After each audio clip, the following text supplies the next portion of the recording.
Hello, good evening. Today is the 4th of February 2026, starting with vlog number 3, Diary of an Artist. So here it goes. Having an easy weekend.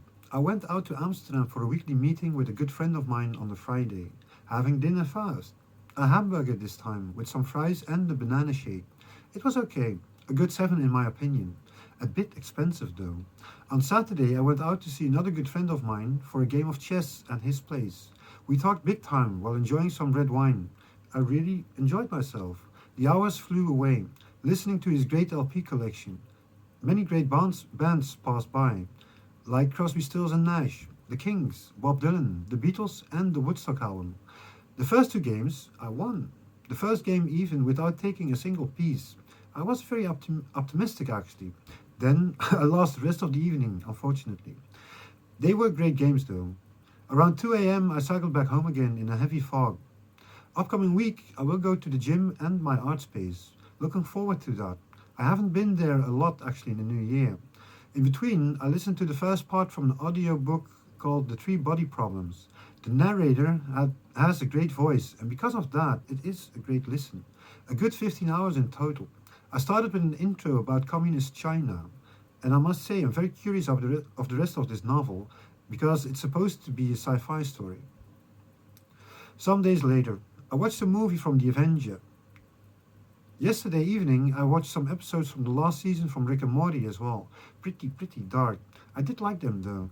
Still some episodes left for another time.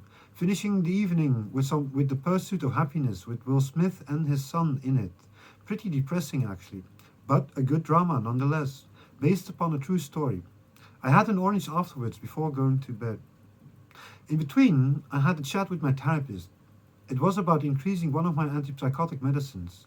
Turns out I was right around the maximum dosage for my medicine level, so I decided not to increase it at this moment. I think it will go well how it is going at the moment, and I can always increase it with a small amount, but at this moment it doesn't make sense for me to do so. Started reading again. I had some books left that I wanted to read. It has been a while actually. Read some pages from Ibn Khaldun's Makadima about visions on societies in general. Also some pages from Joseph Roelof's Masks and Men. Looking forward to reading this book. I read many books from Roelof in the past, but there are still some left. Always a pleasure. Looked through his omnibus, sort of. Really beautiful books in my opinion. Some of them I read more than 2 or 3 times. Feels really great to start reading again, expanding my horizon, and I'm really curious where it will go to this time. I am a big fan of Joseph Roelof's work. It was like coming home for me. So many beautiful stories about the afterlife and reincarnation. Moving through the universe with our twin souls. Moving from planet to planet with everyone. Makes me smile when thinking about his stories. From the afterlife towards the earth. Back and forth again. Growing inside universal love to the highest spheres eventually. You have to read his work in order of appearance. But you can't go wrong actually. It is indeed the University of Christ. Everyone can join in this beautiful journey about life. I must say lives, of course. Adjusting these great insights into our reincarnation cycles. Not just one life, but many. It is really beautiful. Alrighty, I would say have a great day, and I'll see you guys next time. Bye.